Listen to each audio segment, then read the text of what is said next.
A Buddha took 3 aeons to become what he is. So everything on his body, everything regarding his form, his physical appearance, is one aspect of enlightenment. And therefore, when you view Buddha's body, it is a roadmap to full enlightenment. And if you understand the significance of Buddha's body, it's a roadmap to enlightenment. So seeing a Buddha's body being a roadmap to enlightenment is the object you perceive that has power. So therefore, the Buddha's body has the power. But unfortunately, not everyone has the karmic timing to be in the presence of a Buddha. So therefore, if the presence of Buddha is dissolved, physically you cannot view. In that way, you cannot view the presence of an enlightened being. Therefore, statues represent that living being. That the qualities that that living being exemplifies.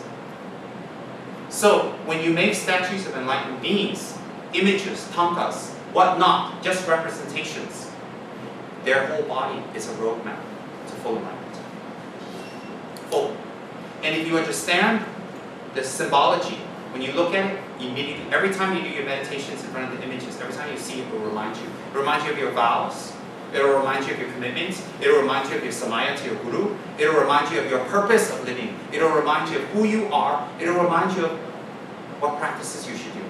So a particular yidam, their manifestation, their color, their pose, their female or male gender, their accoutrements, what they stand on is a full representation of enlightenment, but tailored to your need.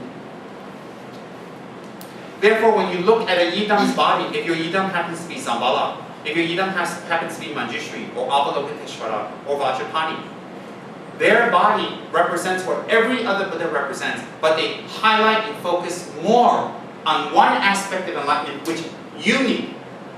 And therefore, we have yidams. Is that understood? I'm giving you historical, logical, and I'm also giving you philosophical, all in one, an explanation of this. Since you want it deep, you want it big, you have questions, so answer everything. Therefore, on the highest level, when you are assigned, or choose, or are attracted to, either ways, to a yidam, every time you see that yidam, it's not a matter of how beautiful it is, it's an antique, how it looks, how you set it up. No, that yidam identifies with you and what you need to focus on and what you need to achieve. For example, if you're very attracted to Yamantaka, for example, sign of this is this. You need great awareness.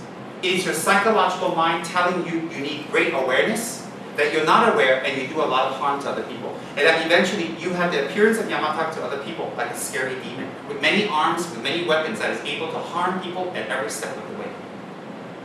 Every step, every movement, everything you do is harmful. Well, if there's somebody there with 34 arms like Yamantaka and horns and he looks like that, he's on fire, you go near him, you're going to get hurt. You're going to get hurt. He's got 34 arms swaying all over the place with weapons. Even a hand without weapons has sharp nails. You're going to get hurt. So Yamantaka is symbolic of your inner cry and recognition of your lack of awareness and your ability out of your lack of awareness to hurt. And the second thing is Yamantaka is actually grotesque looking. Why is he grotesque looking? That's how we look to other people. When we keep hurting them, breaking their hearts, damaging them, breaking promises, flowery words, explanations that are lies, bullshit, hiding, covering, that's what we look. Eventually, no matter how beautiful we are, people will see us as a walking demon. We know a lot of beautiful people out there are just beautiful, but they're actually demons. Demons. That's why when we see a certain actor or actress on TV, they act this way, you're like, wow. Then when you go in the interview, you're like, oh my God. Their beauty fades, their talent fades. You just go, oh, I lose respect. That's what Yamantaka. And then Yamantaka has a very strong, erect male organ that is totally erect. And he openly shows it. Why? if you're attracted to Yamantaka, another feature about him, because he's a combination of father and mother tantra, is you have extreme, unbridled, uncontrolled desire, sexual desire, that is so overwhelming that it blocks everything out from every part of your life, and you only focus on that. Because what it says in Yamantaka, how dare I say that? Because in Yamantaka's tantra it says specifically, in order to subdue those of all-encompassing desire, he shows an erect organ to subdue them. Very clearly in his commentary. So we may not know about that, but it's psychological. Psychological. So to be attracted to Yamantaka, two very big features. One is we damage people through non-awareness. We hurt people through non-awareness. Non-awareness. Laziness. And we are overwhelmed by sexual desire, and everything having to do with it, we're controlled. In fact, our life is controlled by the pursuit of sexual gratification and desire. And that's all we want. And everything we do, everything we get, everything we acquire, everything we have, our time, our focus, our mind, our body, everything is at the expense of gratifying our sexual desire. And it is so damaging because it brings us to the three lower realms where we actually meet up with demon-like beings that look like Yamantaka. In this life, we attract demon-like beings who will take advantage of our desire.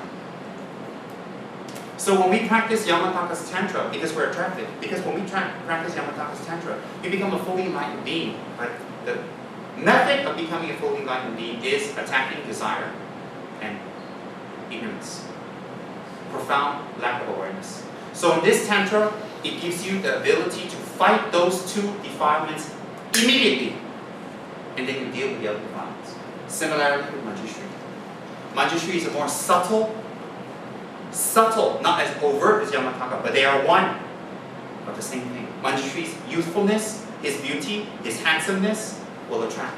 It is a subtle way of attracting sexual desire, but not so overt as in Tantra, because Tantra is just all the way.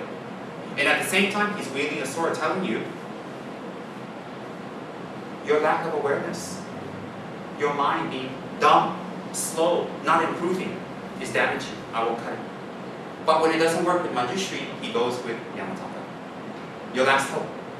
So people who are attracted to those kind of tantras very overtly show their nature and who they are for people who recognize.